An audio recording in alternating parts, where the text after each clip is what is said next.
2 Coríntios, capítulo 13, versículo 5.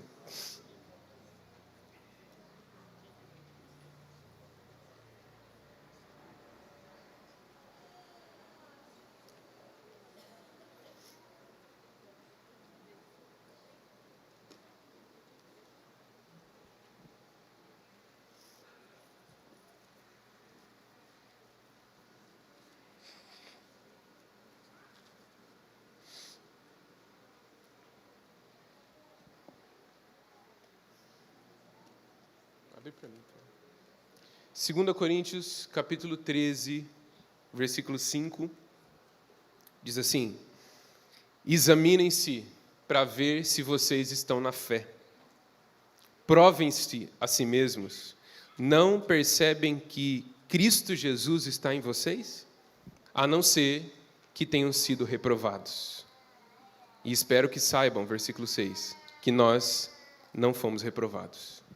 Pai, muito obrigado pela oportunidade de nos reunirmos como igreja nessa manhã,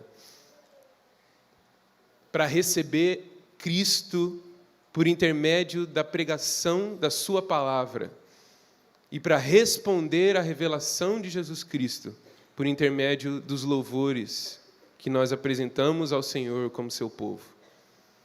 Senhor, nós pedimos, continuamos pedindo que cantamos durante toda essa manhã até aqui, nós pedimos pela sua luz nessa manhã, que o Senhor nos ilumine, que o Senhor mude as nossas vidas, que o Senhor retire, remova cada resquício de trevas no nosso coração.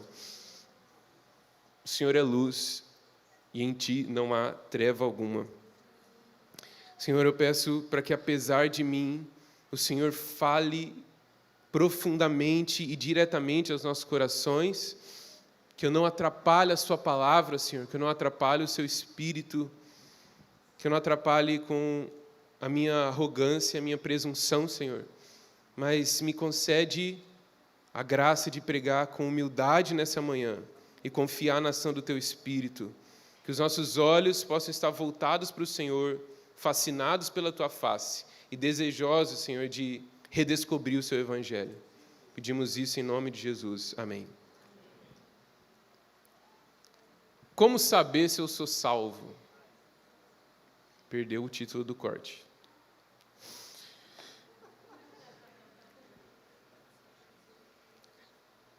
Você já se examinou ao longo da caminhada para ver se a vida que você está vivendo é a vida de alguém que realmente creu em Jesus? Você já considerou a possibilidade de ser um crente nominal? O que é um crente nominal? É alguém que se denomina evangélico, mas não tem certeza se já experimentou ou nunca parou para pensar se já experimentou ou recebeu a mensagem do evangelho. Se já creu de fato na mensagem do evangelho. Um dia eu estava conversando com algumas pessoas num momento de aconselhamento e era uma conversa assim muito a respeito de dificuldade de santificação. E ao longo da conversa eu fui mais fazendo perguntas assim, eu queria entender o que se dava no coração dessas pessoas. E quando eu terminei de fazer minhas milhares de perguntas, a sensação que eu tive é que essas pessoas precisavam fazer um exame de si mesmas para ver se elas, em algum momento, já tinham crido de fato no Evangelho. Porque, às vezes, nós tentamos corrigir no discipulado ou tentamos corrigir a nós mesmos como se os nossos problemas não, como se os nossos pecados fossem um assunto de fácil resolução. Eu posso dar um jeito nisso. Eu posso corrigir aqui um pouco. E no discipulado isso é cruel, porque você está tentando conformar alguém à imagem de Jesus Cristo, ou, na verdade, o discipulado não é isso, mas ajudar alguém a ser conformado à imagem de Jesus Cristo, sendo que essa pessoa nunca recebeu a natureza de Jesus Cristo. É o que Uma vez eu não sei se eu tirei esse exemplo de algum lugar, se eu vi em algum lugar, mas que eu falei para o Davi, ele nunca esqueceu disso, que é como se você estivesse tentando ensinar um porco a latir. Você está tentando ensinar alguém a fazer um determinado animal aí contra a sua própria natureza. Se nós tentarmos fazer isso, o trabalho do discipulado e o trabalho de tentar seguir a Jesus é um trabalho em vão. E é isso que quer dizer ser um crente nominal. É professar a fé em Jesus Cristo em vão. E quando a gente faz essa pergunta de como saber que eu sou salvo, talvez alguns de vocês nunca pararam para pensar nisso, ou nunca pararam para pensar que essa avaliação é realmente possível, que essa avaliação de como saber que eu sou salvo é algo que as Escrituras proporcionam ou que elas nos chamam para essa avaliação. E para a gente falar disso, eu quero fazer a diferença entre duas doutrinas da fé cristã. E a primeira doutrina é a doutrina da segurança da salvação. Fala comigo, segurança da salvação. Um outro nome para essa doutrina da segurança da salvação é a perseverança dos santos. A doutrina da perseverança dos santos, e a doutrina da perseverança dos santos diz o seguinte: ela ensina que aqueles que foram salvos por Jesus Cristo estão seguros e perseverarão até o final. Essa é uma realidade objetiva. Por exemplo, o texto de Filipenses 1, versículo 6, que diz que aquele que começou em vós a boa obra é fiel para terminá-la até o dia de Cristo Jesus. Existem outros textos também nas cartas paulinas que ele fala que aqueles a quem conheceu, a estes, eu nunca lembro a sequência certa, mas a estes santificou, a esses glorificou, ele dá o caminho da ordem da salvação até o dia da glorificação. Jesus mesmo nos evangelhos, ele vai dizer, olha, aqueles que o Pai me deu, eu não perdi nenhum deles, minhas ovelhas estão seguras em minha mão, eu não vou perder nenhuma delas. Essa é a doutrina da perseverança dos santos. Talvez, tendo algum contato com a teologia reformada ou com a fé calvinista, você já tenha ouvido a expressão, uma vez salvo, salvo para sempre. Mas essa expressão ela não é totalmente correta, assim. Uma versão melhor dela é, uma vez salvo, perseverante para sempre. Porque não é como se a salvação fosse um botão que Deus apertasse e não conseguisse desapertar.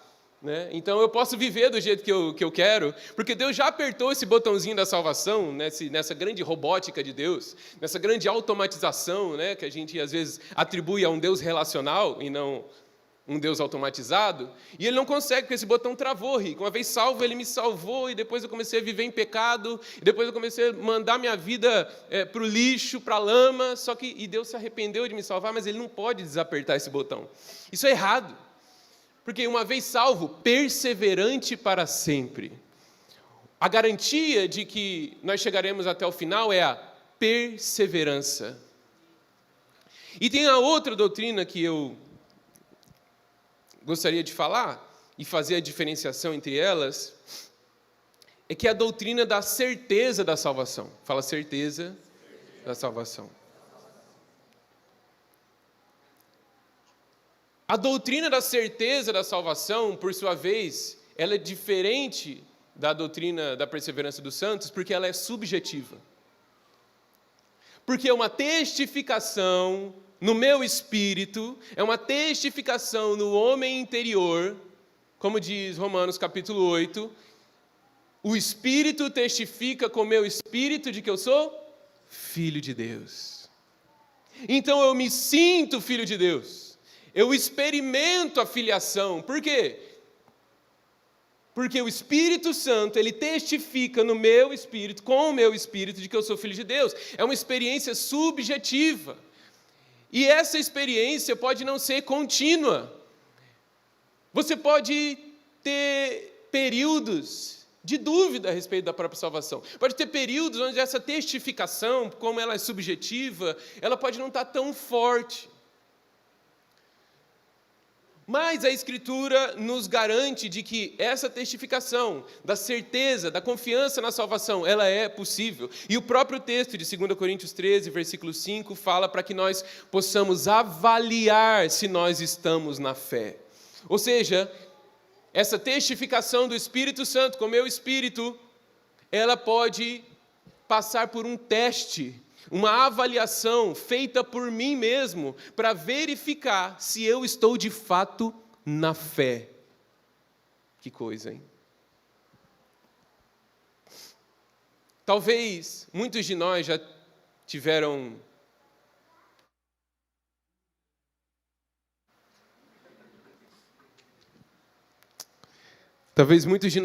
dúvidas a respeito da própria fé. Talvez, será que eu sou realmente salvo?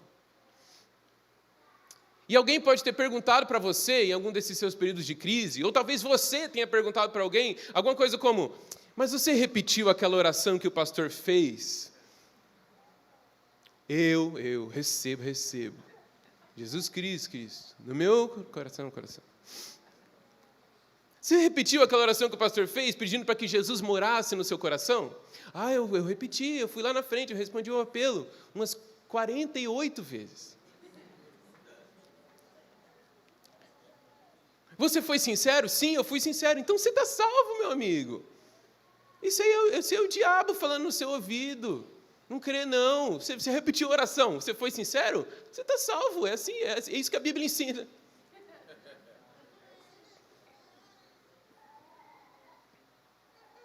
Ou talvez, você é membro de uma boa igreja? Sou membro de uma boa igreja. Você está fazendo tudo certinho? Não, estou fazendo tudo certinho. Então, você está se preocupando para quê? É claro que você é salvo. Marcão, não tem razão para se preocupar. Você é um homem direito. Você é uma mulher direita. Você tem bom comportamento. Como que você não vai ser salvo? Seu cabelo é repartidinho no meio.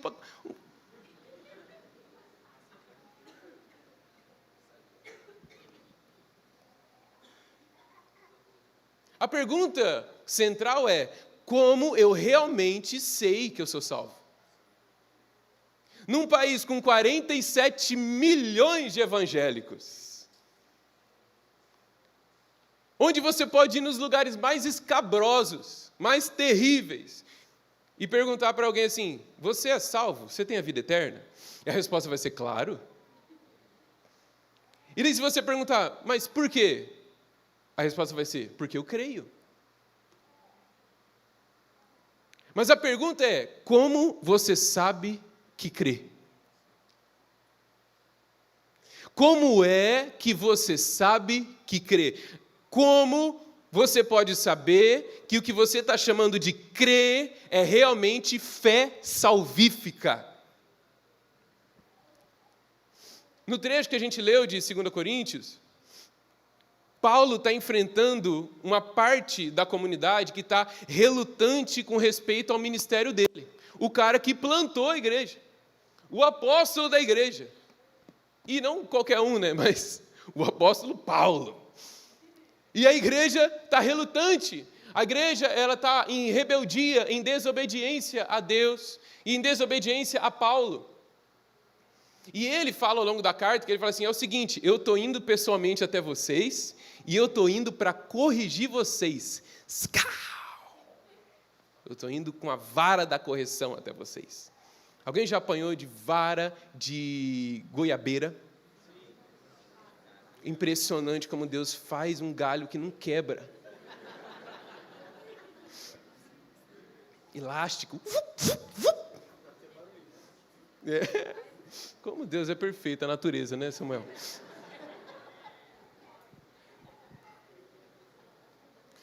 E essas pessoas estavam relutantes, elas estavam desconfiadas de Paulo e pedindo para que Paulo comprovasse se ele era apóstolo mesmo.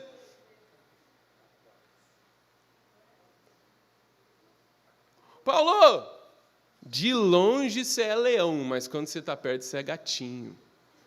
Você é fraco nas palavras. Para escrever você é bom, você tem a caneta. Mas quando você está aqui, faz muita diferença não. Por que você não prova o seu apostolado? Como é que você pode provar o seu apostolado? O texto que acho que o Luan leu aqui na vigília. Quem estava na vigília? Em 1900 e alguma coisa. O Papa Pio XII.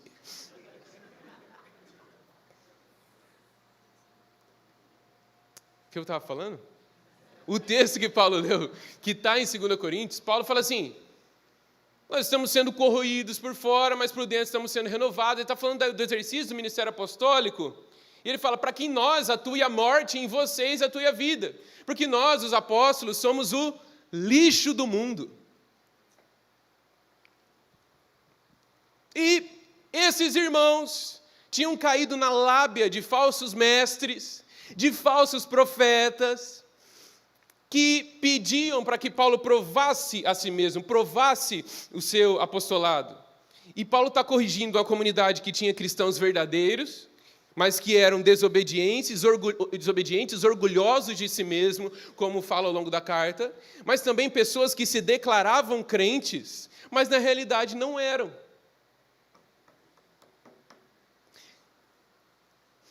Pessoas que se declaravam crentes e estavam querendo pedir para Paulo as credenciais do seu apostolado. Ai. Como que Paulo lida com essa situação? Como que Paulo lida com a situação de falsos mestres, falsos profetas, falando contra o seu apostolado, falando na igreja que ele plantou contra ele mesmo? Como que Paulo instrui essas pessoas para que elas possam saber se realmente são salvas ou se realmente não são? Por que eu estou falando dessa questão toda? Porque enquanto o povo e os falsos mestres, os falsos profetas estão falando, Paulo, prova a si mesmo, Paulo vem no versículo 5 e fala assim, vamos fazer o seguinte, por que vocês não provam a vocês mesmos para ver se vocês estão na fé? Já que vocês estão querendo provar o meu apostolado, por que a gente não faz uma coisa só antes? Por que vocês não provam a vocês mesmos? Por que vocês não testam a si mesmos para ver se vocês realmente estão na fé? No versículo 5 ele diz, examinem-se. E ele aprofunda depois falando, provem ou testem a si mesmos. Paulo não está simplesmente dizendo para voltar a um ponto no tempo e ver se a sua experiência de conversão foi genuína. A gente tem muito disso nos batismos aqui. Então, tem pessoas que não têm muita segurança no seu batismo. Eu me batizei, eu não sabia muito bem o que estava acontecendo, eu não fui instruído, eu me batizei para agradar minha família, eu me batizei porque meus amigos todos estavam se batizando, eu acho que meu batismo não foi válido. A gente avalia isso junto com a pessoa, é uma decisão dela. E a gente já fez isso algumas vezes, pessoas que não consideravam seu batismo válido e algumas pessoas que não consideravam seu batismo válido e na conversa nós chegamos à conclusão de que ele era válido sim. Mas Paulo não está falando simplesmente de voltar lá quando eu me converti, deixa eu lembrar se a minha conversão lá foi genuína, ainda que avaliar se a nossa experiência de conversão foi genuína seja importante, não é disso que ele está falando. Ele não está dizendo para você avaliar o que aconteceu lá no passado, mas o que você está fazendo agora. Como você está vivendo agora. Porque como você está vivendo agora, determina o que realmente aconteceu lá no passado. A forma pela qual você está vivendo agora vai determinar se aquela experiência que você considera como uma experiência de conversão foi simplesmente mais um êxtase emocional autoproduzido, foi simplesmente uma falsa experiência de conversão. Você não precisa ter boa memória, você precisa avaliar a sua vida hoje. Porque se você se arrependeu no passado, você vai continuar se arrependendo hoje, amém? Porque se você se encontrou e se apaixonou por Jesus no passado, você vai continuar se apaixonando por Ele hoje. Se você teve uma experiência, como que é o nome? Esqueci. Dramática. Uma experiência dramática de conversão no passado, essa experiência continua reverberando em santificação hoje. Porque aquele que começou a boa obra vai terminar essa obra. Aquele que começou a boa obra vai continuar a fazer essa obra hoje. Porque se nós começamos pelo Espírito, se foi o Espírito que nos convenceu do pecado, da justiça e do juízo, e a gente quer continuar pela carne, quer dizer que não foi o Espírito que começou coisa alguma. O que eu estou falando aqui não é, ai meu Deus, será que ao longo do caminho eu perdi a minha salvação? Não, o que eu estou falando aqui é que existe a possibilidade de você nunca ter sido salvo.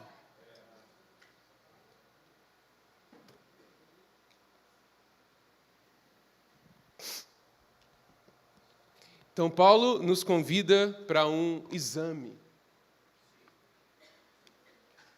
Ele nos convida para uma avaliação. Ele nos convida para que teste. Que teste que é esse? Antes da gente entrar, e a gente vai fazer esse teste hoje. Vai ter um teste aqui hoje, gente. Mais importante que o Enem. Porque o Enem vai determinar se alguém vai fazer uma faculdade federal ou vai pagar uma faculdade. Fiéis.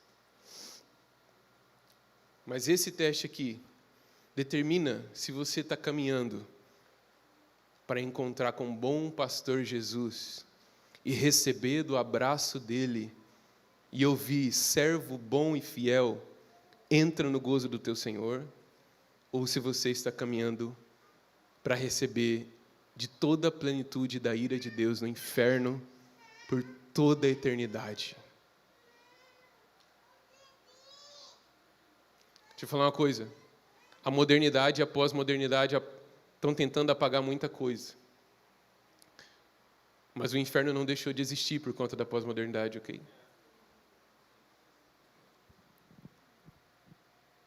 Os pregadores vão ser cada vez mais tentados a não falar da realidade do inferno, só que essa Bíblia aqui, lançaram até a NVI 23, você já viu? É maravilhosa, mas o inferno ainda está lá.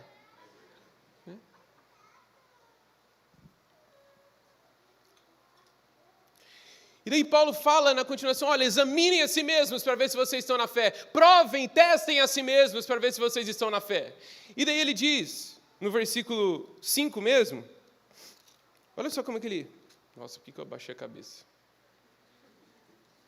Quem tem rinite aí? Levanta a mão, pessoal. Vamos... Meu Deus do céu.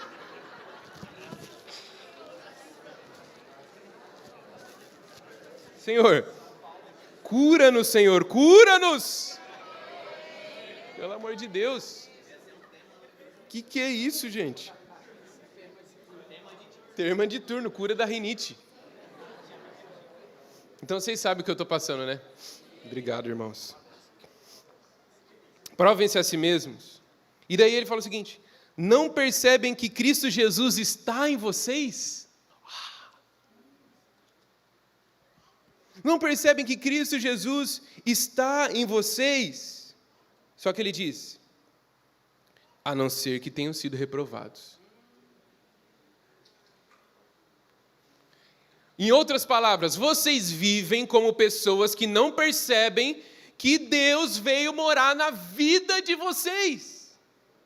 Vocês vivem como pessoas que não percebem que o Espírito Santo de Deus mora em vocês. A não ser que Ele nunca tenha vindo morar em você. Paulo está olhando e falando assim, gente, mas que estranho. Eu olho para a vida de vocês e parece que vocês não percebem que o Espírito Santo vive em vocês.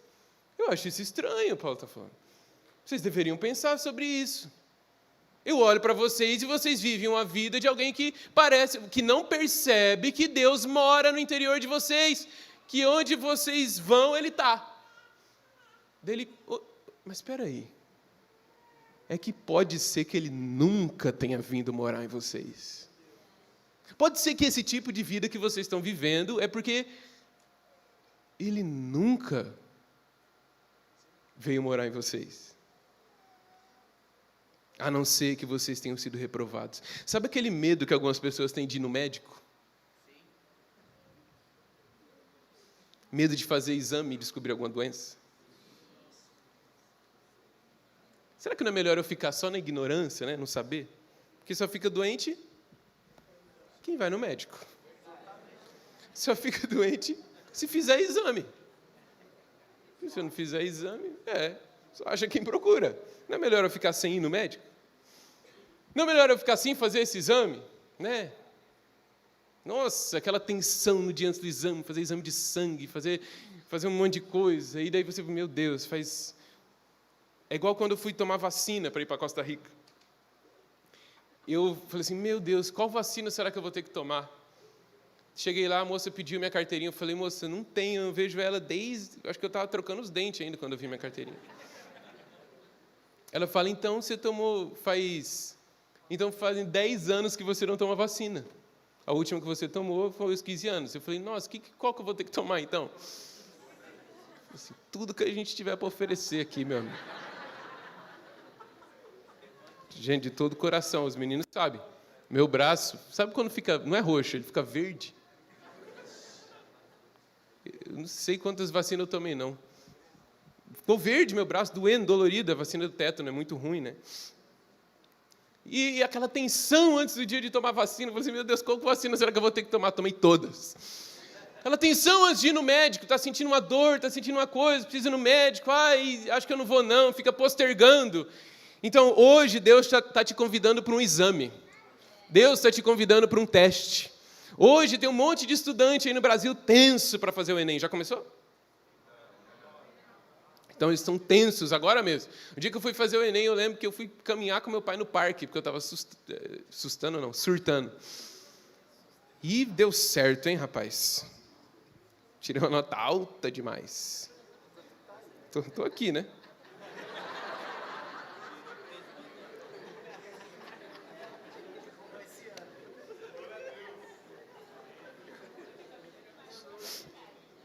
Eu tenho 2 faculdades, galera. Nenhuma federal.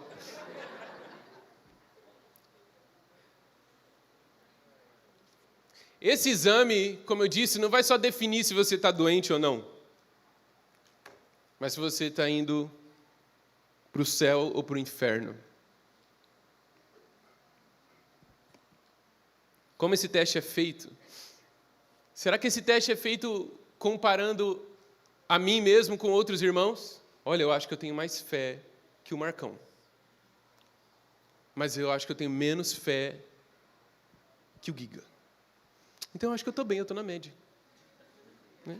Eu não sou nem um homem com uma fé sobrenatural, mas também não sou um homem sem fé. Eu acho que eu estou na média. Não, o teste não é feito comparando a nós mesmos com os nossos irmãos. Se eu sou mais ou menos crente que eles. O teste é feito pela palavra de Deus. É comparando a mim mesmo com a palavra de Deus, com os parâmetros da palavra de Deus. Então, vamos ao exame, vamos ao teste. Eu quero que a gente abra a nossa Bíblia em 1 João.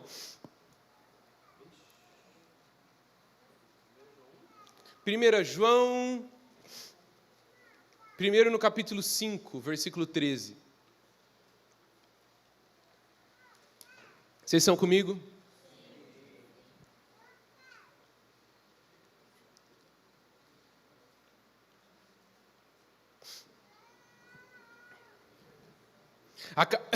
Jesus. A carta de 1 João foi escrita por um grupo de pessoas que professava a fé cristã, de forma que eles pudessem saber se eles eram salvos ou não. Então, se você quer saber se realmente é salvo, não pense em ir a uma oração mágica que você repetiu, ou uma capacidade de bom comportamento que você tem, para ver se você é um menino bom comportado e é realmente salvo. Se você quer saber se você é salvo ou não, vá a 1 João. Lá você vai encontrar uma fonte segura, você vai receber uma segurança bíblica de salvação, aleluia? Ou você vai receber uma segurança bíblica de que você ainda está perdido nos seus pecados. Em 1 João capítulo 5, versículo 13, diz: escrevi-lhes essas coisas a vocês que creem no nome do Filho de Deus, para quê? Fala comigo, para quê? Para quê quer dizer com o objetivo de. Eu escrevi essas coisas a vocês que creem no nome do Filho de Deus, para que vocês saibam que têm a vida eterna. Ou seja, João escreve a carta dele para dar parâmetro para que aqueles que creem no nome do Filho de Deus saibam quais são os que creem genuinamente no nome do Filho de Deus e aqueles que acham que realmente têm uma fé salvífica no nome do Filho de Deus. O objetivo dele é para que nós saibamos que temos a vida eterna, ou para que nós saibamos que não temos a vida eterna. E vida eterna, gente, não é simplesmente ir para o céu. Vida eterna não é simplesmente, eu vou para esse lugar maravilhoso. Tem uma música de um rapaz que eu já ouvi muito na minha adolescência, na minha juventude. Eu gosto muito das músicas dele daquela época. E tem uma música dele que se chama Dare. Não sei se já ouviram.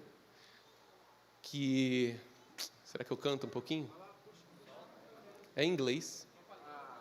Mas eu vou cantar, ela é muito bonita mesmo. Eu vou explicar para vocês. Fala assim.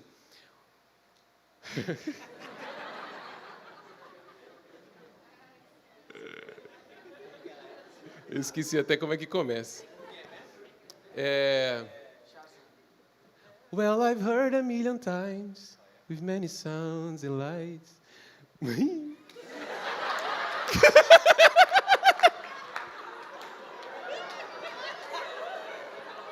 Eu tenho vergonha, mas eu vou cantar a parte que importa. Que ele fala assim, ó. Are the streets like are told? Are they really made of gold? Will Jerusalem be built where it is now?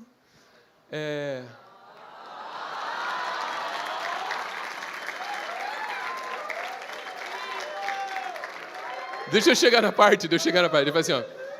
I don't care about the crown or the color of the ground. As long as Jesus is in town, I wanna be there. I just wanna be there. I just wanna be there. And sit at my Jesus' feet. I wanna be there. I just don't care about the crown or the color of the ground. As long as Jesus is in town, I wanna be there. Eu estou cantando tudo porque eu vou explicar. E ele está cantando o seguinte. Eu não me importo com as coroas, com a multidão. Eu não me importo com... se as ruas vão ser de ouro mesmo, se é exatamente como o pessoal fala, como é que vai ser. Minha importância é, Jesus vai estar lá. Se Jesus estiver lá, eu quero sentar aos pés do meu mestre. E isso é tudo que importa para mim ao chegar na Nova Jerusalém. Então, talvez a gente quer ir para um lugar... quero ir para o resort da Nova Jerusalém. Mas o céu é o céu porque Deus está lá. Vida eterna, a vida eterna não é ir para o céu, a vida eterna é conhecer a Jesus e ao Pai pelo Espírito. Tanto é que a avaliação que Paulo diz para que as pessoas façam, para que os irmãos lá em Corinto façam, o resultado dela é: examinem-se, testem a si mesmos. Será que vocês não sabem que Jesus mora em vocês, que Jesus está em vocês? A procura desse teste não é simplesmente para achar em mim um bom comportamento que justifique para mim que eu sou salvo. O objetivo desse teste é ver se tem Jesus em mim. É olhar para dentro do meu coração e ver se eu encontro Jesus. Ou se eu encontro só moralismo. Ou se eu encontro só a mim mesmo. Ou se eu encontro só um projeto de escala social, de melhora de vida. Ou olhar para mim mesmo e ver se eu encontro Jesus. Ou se eu encontro só ambição ministerial. Para ver se eu encontro Jesus. Ou para ver se eu encontro qualquer outra coisa que não seja Jesus. Porque essa é a vida eterna, conhecer a Cristo. Nós não podemos despessoalizar o Evangelho. Agora eu quero que a gente vá para 1 João capítulo 1. A gente foi no capítulo 5, agora a gente vai para o capítulo 1.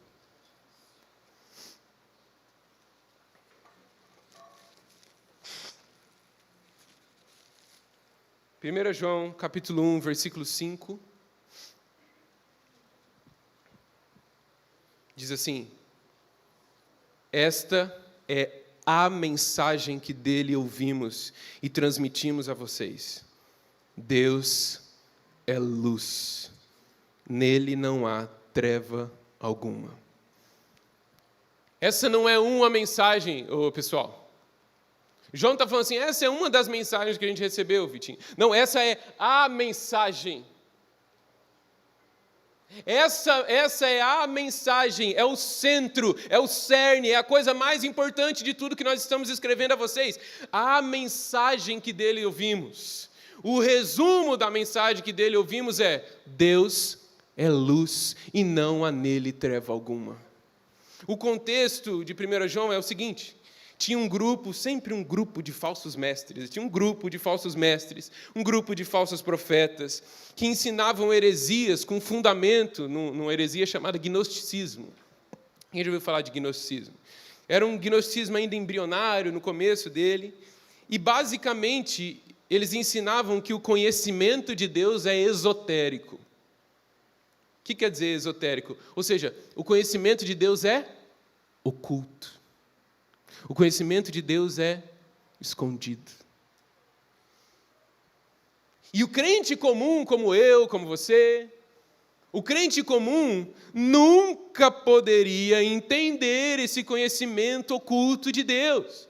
Nunca poderia entender ou receber essas revelações especiais de Deus. Com o detalhe de: existe um grupo especial que consegue entender e receber essas revelações, porque eles atingiram uma coisa que se chama gnose. Então existe um grupo especial de pessoas que consegue sondar e entender essas revelações especiais de Deus, e você só consegue chegar ao conhecimento de Deus se você acessar ele por esse grupo especial. Ou seja, eles estão falando, o conhecimento de Deus é escondido, o conhecimento de Deus é oculto. O conhecimento de Deus é uma coisa que você precisa escalar algumas escadas até atingir a experiência da gnose e ir subindo nesses graus de esoterismo, porque Deus ele é muito distante, Deus está muito longe. Como que a gente poderia conhecer um Deus desse sem subir as escadas e passar pelos processos que o nosso grupo... Então, de repente, no meio da comunidade, começam a surgir um grupo especial. Um grupo especial que tem revelações especiais, que ninguém mais tem. Um grupo que recebe informações do próprio Deus. Olha, a Bíblia que vocês leem é muito legal. Olha, a teologia saudável é muito legal. Mas nada disso serve se você não tiver as minhas revelações especiais. Anátema. Seja anátema.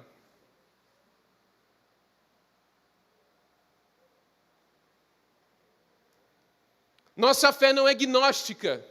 A nossa fé não é exclusivista, onde Deus escolhe um grupo especial para revelar os seus segredos ocultos, porque esse Deus é um Deus de trevas, um Deus que se esconde em trevas e revela suas migalhas aos seus preferidos, para que os outros réis mortais não consigam ter acesso a Ele. Esse grupo de falsos mestres, falsos profetas, afirmava possuir esse conhecimento escondido, essas revelações especiais, e isso dava a eles uma autoestima e o direito de viver como eles queriam. Entre os gnósticos e entre a infiltração dessa heresia gnóstica no meio da igreja, havia muita imoralidade. Porque por terem uma revelação especial, ora gente, por que eles precisariam se submeter às Escrituras? Sendo que eles poderiam pegar as Escrituras e submeter à própria vontade. Olha, eu vou falar aqui para vocês a revelação que eu recebi direto de Deus. E eles até usam um texto bíblico para explicar essa revelação. Mas o texto bíblico não é o que a Bíblia está dizendo. O texto bíblico está falando o que eu quero dizer. Não importa quantos versículos você diga, se o que está sendo dito é só a sua vontade. Porque o diabo fez isso com Jesus no deserto. Citou versículo... Mas o que ele queria que acontecesse não era a vontade de Deus, era a sua própria vontade. Me adore, Jesus, e eu te dou os reinos dessa terra. Não adianta citar versículo, meus amigos. Se eu estou querendo submeter as Escrituras à minha vontade carnal e pecaminosa. Se eu estou querendo subverter as Escrituras para que a minha vontade seja feita. Que sacrilégio é esse?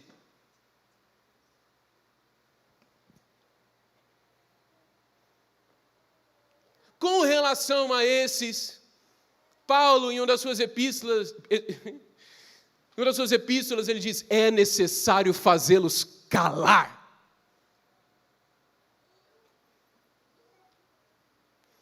E para fazer calar falso mestre, e para fazer calar falso profeta, é abrindo a Bíblia e perguntando: o que é que o texto está dizendo? Não, mas eu tive uma revelação especial de Deus. Mas o que o texto está dizendo? Sola Escritura.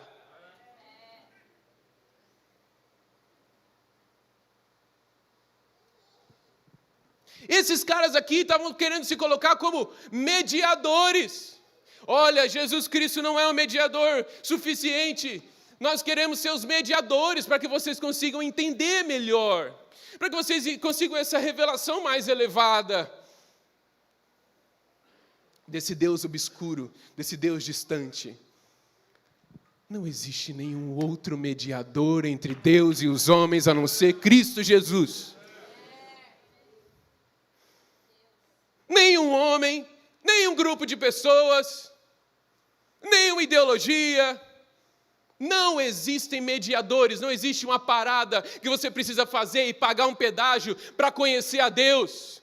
De outra forma, nós estamos pisando no sangue de Jesus Cristo. Nós estamos ultrajando o sangue da aliança, negando o sacrifício de Cristo Jesus. Como resposta à mentira e ao pecado, João escreve: Deus é luz. Fala comigo: Deus é luz. Dizer que Deus é luz quer dizer que Deus é santo. Uma das maneiras de apresentar o Evangelho é: testa fazer isso aqui um dia, Vitinho, ó. Você começa a falar do quanto Deus é santo. Você começa a exaltar as perfeições do caráter de Deus. Ele é santo, Ele é completamente justo. Você começa a desenvolver uma conversa nesse sentido. E de repente, como você expõe o bastante a santidade, a glória, a justiça, estão comigo aqui? De Deus, vai surgir em algum momento a pergunta. E a pessoa vai perguntar: como que eu posso ser salvo então? E daí você responde essa resposta aqui: olha, é só você, é simples. É só você ser perfeitamente santo e perfeitamente justo como Deus. Aí você vai embora. Ale, mas como assim? Para eu ser salvo, eu preciso ser perfeitamente santo e perfeitamente justo como Deus. Quem já leu o Sermão do Monte aqui? Quem lembra do versículo 48? Eita, eu estou com uma dicção ruim hoje, hein? Do versículo 48 do capítulo 5. Vocês lembram o que está escrito lá? O pessoal da minha querida comunicação consegue projetar Mateus 5,48 aqui para mim? Vamos lá.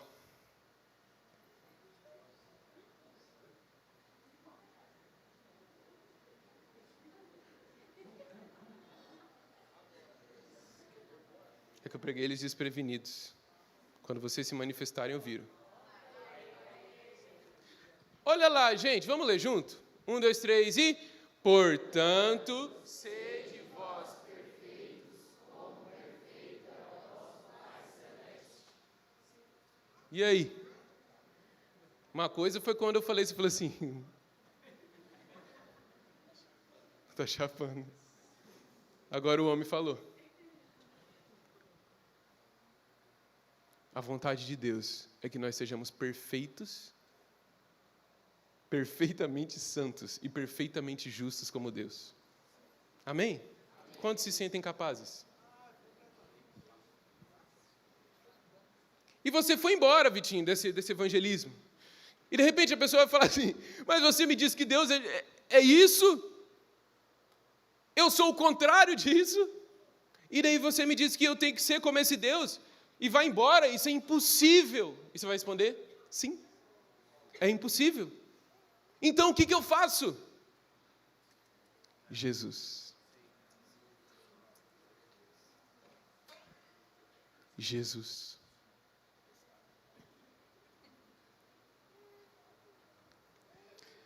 Quando João diz que Deus é luz, ele não só quer dizer que Deus é santo. Os gnósticos diziam que o conhecimento de Deus é escondido, que ninguém pode realmente saber o que Ele quer. E todo mundo, gente, quer um Deus para si. Mas todo mundo quer um Deus que esteja bem longe, que não possa ser conhecido, para que eu possa crer nele e ainda viver de acordo com as minhas vontades carnais, satisfazendo as vontades da minha carne. Então eu creio em Deus, eu sou crente, eu sou evangélico, 47 milhões de evangélicos, mas eu creio nesse Deus distante, esse Deus que eu não conheço, esse Deus é muito difícil conhecer a vontade dele, é muito difícil conhecer ele. No entanto, o que João está falando, quando ele diz que Deus é luz, Deus se revelou claramente. Deus mostrou quem Ele é, Ele mostrou qual é a vontade dEle e você não pode escapar dEle.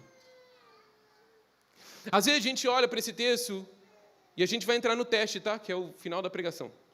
A gente olha para esse texto aqui de Deus é luz e de andar na luz e a gente fica pensando assim, João está falando que eu preciso confessar os meus pecados. João está falando que eu preciso chegar no 242 e me confessar. João está falando que... E a gente reduz a mensagem de andar na luz a uma confissão de pecados. Quando a Escritura está falando não somente que Deus tem luz. A Escritura está falando que Deus é luz. Faz parte da sua natureza. E às vezes, por outro lado, a gente também torna tudo muito imaginativo, sabe? Eu mesmo prego isso e é verdade. Quando a Bíblia fala, quando João fala que Deus é luz, ele não está falando de luz de LED, ele está falando de fogo. Então Deus é fogo, Ele habita em luz inacessível, ou seja, existe um furacão de fogo e santidade que o rodeia. Amém, aleluia. Isso contribui muito para a nossa imaginação nos momentos de adoração, de devocional e o que seja, mas o que isso quer dizer? O que esse texto quer dizer a respeito da forma pela qual eu preciso viver? Deus é luz, ou seja, não existe um conhecimento oculto de Deus. Ou seja, você não precisa de um mediador que não seja Jesus Cristo para conhecer a Deus. Ou seja, Deus não está brincando de esconde-esconde com você. E você está correndo atrás dele e está falando assim, não. Não, você não.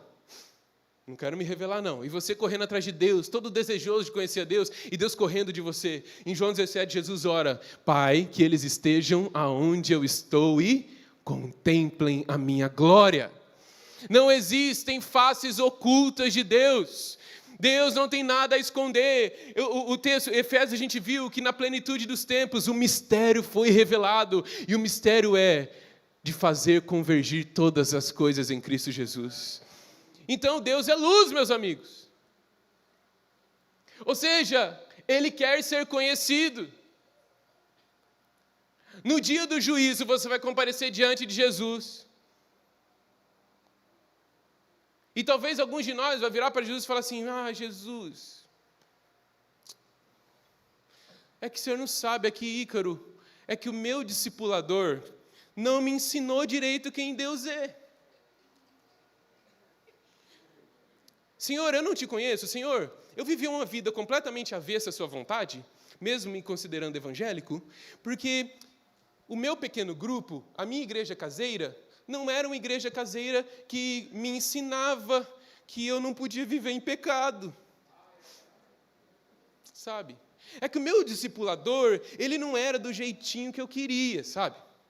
Eu queria ele de um jeitinho específico, e eu tentei editar ele, né? Eu tentei colocar nele as características que eu gostava, mas eu não entendo essas igrejas que não atendem ao meu pedido, do jeito que eu pedi. Eu pedi com alface, cebola, pão com gergelim, e vem de outro jeito. Não vem do jeito que eu quero. Senhor, sabe o que é? É que a igreja que eu pertencia, ela era muito grande, sabe? Tinha muitas pessoas, e eu não consegui conhecer você. Senhor, sabe o que acontece? É que eu estava muito ocupado fazendo ministério. Eu estava muito ocupado fazendo coisas santas para o Senhor, e acabou que eu não tive tempo de te conhecer e me deixar ser conhecido por você. Senhor, sabe o que acontece? É que eu estava expulsando demônios em seu nome. Senhor, sabe o que acontece? É que eu estava curando pessoas em seu nome.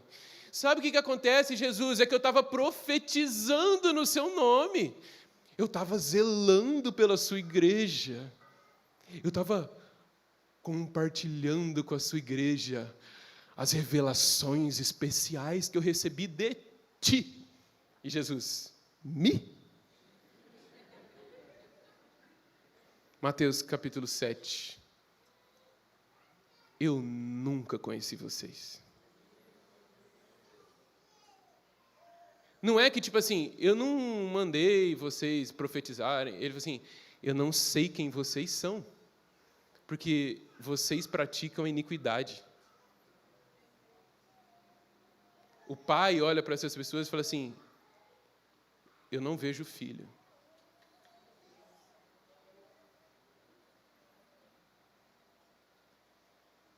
Incrível, né? Que dá para curar enfermo sem ser salvo. Que dá para construir ministério sem ser salvo. Que dá para profetizar sem ser salvo. Então, se o seu maior alvo são essas coisas,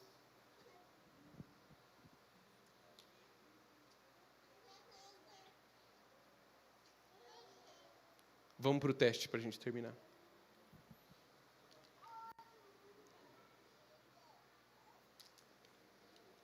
Esse é um dos testes. Em um dos livros. Um dos versículos, dos muitos capítulos das Escrituras. 1 João, capítulo 1, versículo 6, é o versículo seguinte. Se afirmamos que temos comunhão com Ele, mas andamos nas trevas, mentimos e não praticamos a verdade. João não está falando de uma categoria superior de crentes e uma categoria inferior. Ele não está falando sobre crentes que têm comunhão com Deus, ou seja, os crentes espirituais, e crentes de segunda categoria, que são os crentes carnais. Não, ele está falando de alguém que foi salvo e tem comunhão com Deus, e de alguém que está condenado e não tem comunhão com Deus. Se nós afirmamos que temos comunhão com Ele, mas andamos nas trevas, e o termo andar aqui descreve uma ação contínua. O termo andar aqui, ele significa caminhar ao redor. Assim. Você caminhar pela mesma, walk around. Então você caminha pelo mesmo lugar, você fica caminhando pelo mesmo lugar. É uma ação contínua de caminhar. Se dizemos que temos comunhão com Ele, mas continuamente andamos nas trevas, nós somos mentirosos. Andar na luz, meus amigos, não é simplesmente confessar os meus pecados periodicamente. Porque a prática da confissão de pecados é uma prática de alguém que foi salvo, mas não é uma prática que salva.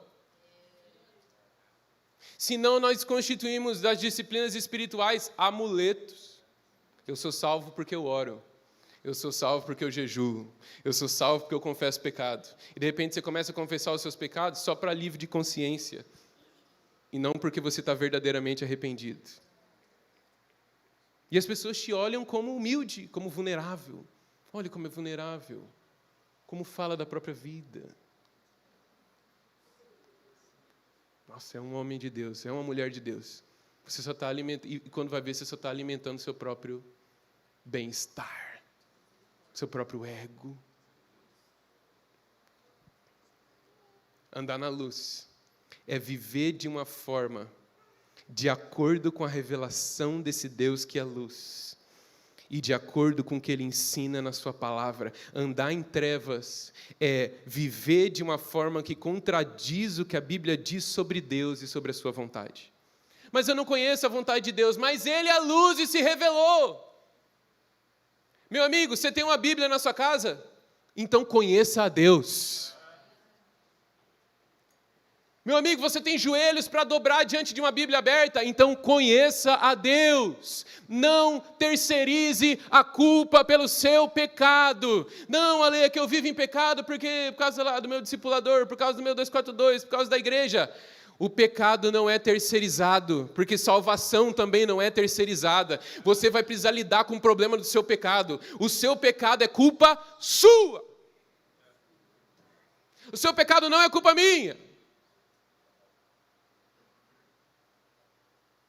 Eu não posso negociar com Deus perdão para o seu pecado. Você precisa ir até Jesus Cristo. Andar em trevas é viver um estilo de vida que vai contra o que Deus declarou desejar de você. E aqui eu estou falando de estilo de vida, de práticas habituais. Para a gente ir encerrando. Imagina que alguém... Eu não sei se vocês viram, mas tinha um menino na conferência, não sei se ele é daqui, ele estava filmando a conferência com uma TechPix. Quem sabe o que é uma TechPix? Quem não sabe o que é uma TechPix?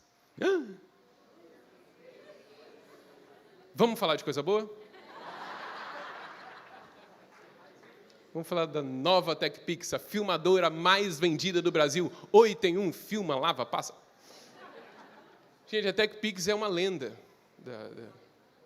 E ele estava filmando a conferência com a TechPix, porque agora a Gen Z está...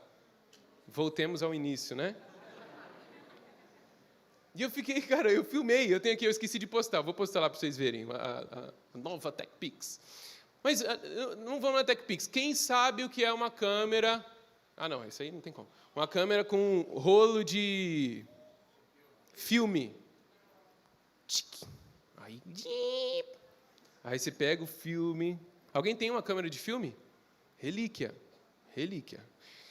Pensa que alguém vai acompanhar a minha vida 24/7, Ícaro. E essa pessoa tem uma câmera de filme. E ela está me acompanhando e ela vai tirar fotos da minha vida. E, de repente, eu estou de madrugada, botando o Bernardo para dormir.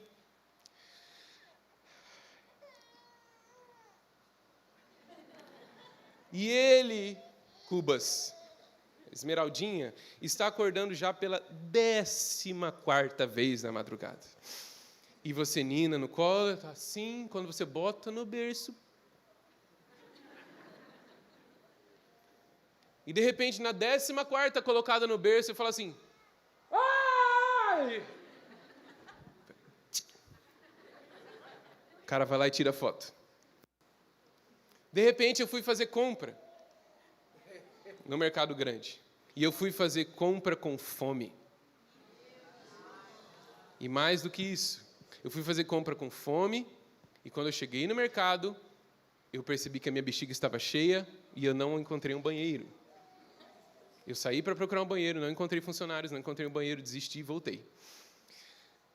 Parecia... Sabe quando o diabo de rodear a terra, vem de passear e caminhar pela terra, era eu, andando pelo mercado. E, de repente, eu pegando ali aquele sucrilhos aqui, ó. Mais uma fotinha. Em algum momento, eu e Tiane estamos em casa, ela fala alguma coisa, eu estou com a cabeça concentrada em outra, eu dou uma resposta ríspida, dura para ela. E daí vem esse cara e fala assim, não falei para vocês que ele era um falso profeta? Olha as fotos que eu tirei da rotina dele. O homem é irado, mentiroso, maldito. Tirei várias fotos. Estava ali numa brincadeirinha com os amigos, de repente se passa na brincadeira, fala uma besteira. Olha aqui. Olha como ele é desgraçado. Condenado ao inferno. O que poderia ser dito, né? O homem tem fotos ao meu respeito, mas pensa... Se ao invés de uma câmera de filme, de rolo de filme, ele vai com um celular mesmo, ou com uma TechPix. E ele acompanha o meu dia do mesmo jeito, 24/7. A questão é que, se ele me acompanhar com a câmera de rolo de filme, que captura um único momento, ela vai registrar vários instantes em que eu estou vivendo de forma que contradiz a vontade de Deus. E essa imagem isolada pode me condenar diante das pessoas. Olha como ele é. Momentos. Mas se ele me acompanhar com a câmera de vídeo, ele não vai ver perfeição. Vocês não vão ver perfeição nessa filmagem. Mas você vai ver alguém que não vive na prática habitual das trevas. Você vai ver alguém a quem a luz veio e que tem vencido as trevas. Você vai ver alguém que peca acidentalmente e não como um estilo de vida. o que João está falando aqui, João ele não está interessado na confissão da sua boca, João não está interessado no quão expressivo você é, João não está interessado no quanto você pulou na vigília, João não está interessado no quanto de dinheiro você dá para a igreja, nem na quantidade de tempo que você serve no ministério. Ele só diz, se há disparidade entre o Deus de luz e a sua prática habitual de vida, você mente. Você mente.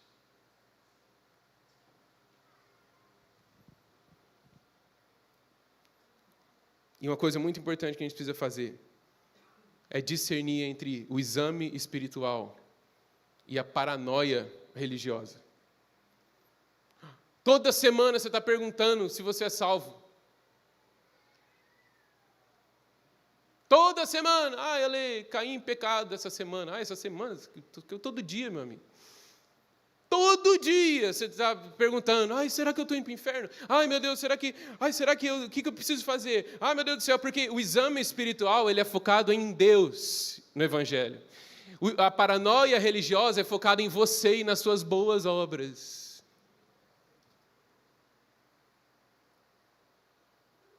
A paranoia faz dos meus acertos a minha confiança e dos meus erros a minha perdição. O examinar a mim mesmo é um abandono do eu à providência de Cristo pelo Evangelho. A paranoia é um ato de medo.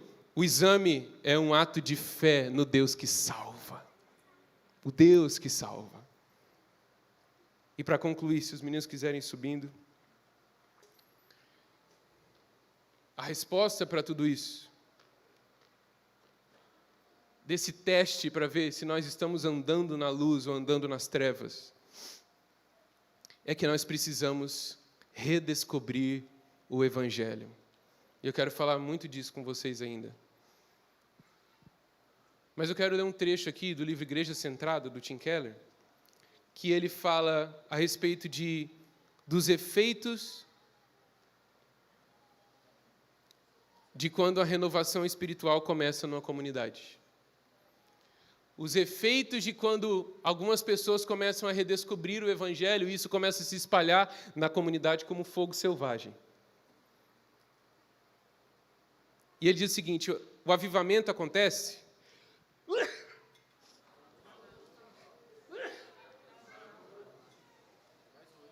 Não, foi 2 só agora. Perdão, pessoal. Avivamento acontece quando um grupo de pessoas que, em geral, pensa já conhecer o Evangelho, descobre que, na verdade, não o conhece plenamente. E essas pessoas, ao abraçarem o Evangelho, passam a viver pela fé. Quando isso ocorre de modo abrangente, uma imensa descarga de energia espiritual é liberada. A igreja deixa de basear sua justificação na sua santificação. As pessoas de fora observam essa transformação e são atraídas pela vida renovada da comunidade. À medida em que ela cresce em seu chamado para ser um sinal do reino, uma bela alternativa à sociedade humana sem Cristo. Muitas vezes, o primeiro sinal visível da renovação é quando membros nominais da igreja se convertem. Cristãos nominais percebem que nunca entenderam o Evangelho, nunca experimentaram o novo nascimento, nem participaram de um relacionamento vivo com Cristo. As congregações, de repente, são revigoradas quando membros antigos da igreja testemunham sua conversão, falam de Cristo com novo entusiasmo e expressam arrependimento de maneiras inéditas. As primeiras pessoas a serem avivadas contagiam outros membros da igreja rumo à renovação. Logo, cristãos sonolentos também passam a experimentar uma nova confiança, uma apreciação mais profunda pela graça de Deus. Percebem que viviam dominados pela ansiedade, pela inveja, pela ira e pelo tédio. Desenvolvem uma percepção viva da realidade de Deus no coração e descobrem garantias mais elevadas e imediatas do seu amor. Junto a uma convicção nova e mais profunda do pecado, e do arrependimento. Não apenas em relação a grandes pecados comportamentais, mas também a atitudes interiores. Passam a experimentar uma certeza muito mais intensa da presença e do amor de Deus. Quanto mais profundo o senso de dívida por causa do pecado, mais intensamente maravilhadas ficam pelo fato de Cristo ter pago essa dívida. Por conseguinte, tornam-se ao mesmo tempo mais humildes e mais ousadas.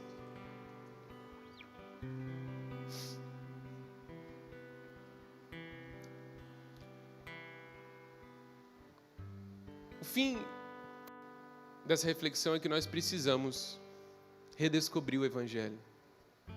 Talvez você fala do Evangelho, você fala assim, eu quero viver o Evangelho. Talvez você prega o Evangelho. Talvez você, eu quero encarnar o Evangelho. Mas, amigos, o Evangelho, antes de uma coisa que eu faço, é uma boa notícia que eu recebo. E que eu me aproprio dela. Vou usar o exemplo que eu usei ontem. Falei assim, se eu trago a boa notícia aqui de que o Ícaro ganhou na Mega Sena. Olha que maravilha, o irmão estava jogando na Mega. E ganhou. E todo mundo fica sabendo dessa boa notícia. Ai, que boa notícia! Que coisa boa, o Ícaro agora é rico, que maravilha! Mas só quem recebeu de fato e se apropriou da boa notícia foi o Ícaro. Porque a boa notícia era para ele. Sabe qual que é o problema? Nós tratamos o Evangelho como uma boa notícia para qualquer outra pessoa. É uma boa notícia para os perdidos, é uma boa notícia para as nações, é uma boa notícia para o evangelismo, é uma boa notícia para todo mundo, mas menos para mim. E nós vestimos isso de uma capa de espiritualidade. Sabe o que a gente faz? A gente começa a falar assim, eu quero adorar o Senhor de maneira vertical, eu quero cantar só músicas verticais. Deus, tu és santo, tu és digno, tu és magnífico, tu é... Não, me ama não canta me ama não. Tu está falando a meu respeito. Você está adorando um Deus que está longe. E o convite do Deus das Escrituras é: aproximem-se pelo sangue de Jesus. Se ao longo da sua caminhada cristã, sabe quando a gente aconselha jovenzinhos assim? Eles falam assim, Ale, não sei, eu estou numa crise de fé porque eu não estou sentindo mais a presença de Deus. Eu não estou... Cara, os meninos da Basileia na vigília, eles chegando assim, ó. Eles têm sede, têm ímpeto. Os meninos assim, ó, para orar por alguém assim, ó.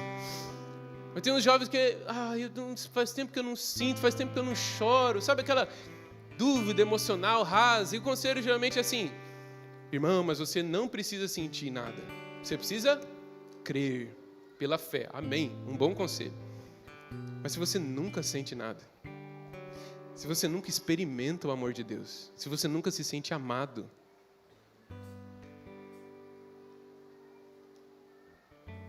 você nunca vai vencer o pecado. Porque é a bondade de Deus que nos conduz ao arrependimento. E a bondade de Deus é para ser experimentada. Provai e vede que Deus é bom. É muito fácil falar de um Deus bondoso e não se achar digno de experimentar a sua bondade. Se você acha que você tem que ser digno para experimentar a bondade de Deus, você não conhece o Evangelho. É muito fácil falar de um Deus de amor. Deus é amor. E dizer, não, eu preciso me tornar digno para experimentar o amor de Deus. Isso é só orgulho, é só pecado em cima de pecado. E nós precisamos de uma experiência do amor de Deus. E a experiência do amor de Deus só vem pela redescoberta do Evangelho. Nós precisamos nos encontrar com as nossas Bíblias de novo e chorar em cima delas. A gente precisa daquele desejo de ler a Bíblia de novo, de, meu Deus... Sabe de quando um adolescente se converte, ele começa a ler tanta Bíblia que a mãe fala assim, filho, para um pouco, você vai ficar fanático. Calma. Eu preciso de uma redescoberta do Evangelho. Essa segurança da salvação, que segurança tenho em Jesus? Porque eu não dependo de mim mesmo. Porque... nesse teste, nessa avaliação, eu olhei para a minha vida e eu vi que eu ainda tenho muitos pecados. mas porque eu experimentei da graça de Deus, porque eu experimentei do amor de Deus, porque eu tenho experimentado continuamente da sua bondade. E Romanos diz que a bondade de Deus nos conduz ao arrependimento. Então eu tenho vencido o pecado já não é mais uma prática na minha vida, eu já não terceirizo a culpa do meu pecado, eu já não ando em trevas, porque eu conheci um Deus que é luz, que se revelou inteiramente, que não deixou nada para trás, e eu posso andar na luz desse Deus. Nos ilumina com a tua face, Senhor. Vamos ficar de pé, irmãos, vamos pedir por uma renovação pelo Evangelho. E orando, eu quero que enquanto a gente ora por essa renovação pelo Evangelho, essa redescoberta do Evangelho, enquanto você se autoexamina para ver se você está na fé, não tem um dia melhor para se autoexaminar do que o dia que nós vamos comer da carne e beber do sangue de Jesus Cristo. Nós vamos participar do sacramento da ceia. Enquanto a gente ora, o pessoal do staff, os diáconos vão conduzir vocês das fileiras lá de trás, vai vir pelo meio e voltar pelas laterais. Espera ele chamar a fileira de vocês. Enquanto isso, enquanto você vem, enquanto você passa por esse corredor, quando você vem pegar os sacramentos, quando você espera, transforma essa pregação numa oração. Responda a Jesus em arrependimento. Não faça uma oração genérica. Não trate essa pregação como se fosse para qualquer outra pessoa e menos você. Pessoalize agora. Senhor, Espírito de Deus, o Senhor que convence do pecado, da justiça e do juízo, nos leva a um exame sincero do nosso coração, Senhor. E nos livra da paranoia religiosa, mas nos leva a examinar nós mesmos para ver se estamos na fé, para encontrar Jesus Cristo, para olhar para o nosso interior e encontrar Jesus Cristo, não pelas nossas boas obras, não pelo nosso bom comportamento, não por qualquer virtude que há em nós, mas pela sua graça. Deus nos deixa experimentar de uma renovação nos nossos ouvidos, toda vez que nós ouvirmos esses termos. Não deixa o termo graça se tornar banal aos nossos ouvidos. Não deixe o tema do amor de Deus se tornar banal aos nossos ouvidos, como nós precisamos, Senhor, de uma experiência, de sentir o Teu amor, Senhor.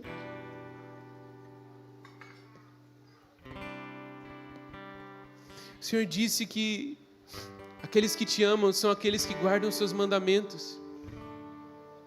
E o Senhor viria até eles, o Senhor viria até nós, se manifestaria a nós. E manifestaria o amor do Pai por nós. Senhor, manifesta o amor de Deus por nós. Nós precisamos do amor de Deus. Nós precisamos experimentar o amor de Deus. Nós precisamos de um senso do amor de Deus nessa reunião, Senhor, que nos conduz ao verdadeiro arrependimento, que nos livra do pecado, que nos livra do inferno, que exalta Jesus Cristo e esse crucificado. Espírito Santo, exalta Cristo e esse crucificado nessa manhã. Exalta o Evangelho, magnifica o Evangelho diante dos nossos olhos. Magnifica o Evangelho nos nossos corações. Brilha a luz da Tua boa mensagem. Que nós possamos abandonar tudo que nós, se preciso, Senhor, abandonar tudo que nós sabemos e aprendemos até aqui, para redescobrir Jesus como o único e suficiente Salvador da nossa vida, como o único mediador entre Deus e os homens, como o caminho, a verdade e a vida. Em nome de Jesus, Senhor, nos ilumina nessa manhã. Brilha a Tua luz. Brilha a Tua luz, Senhor.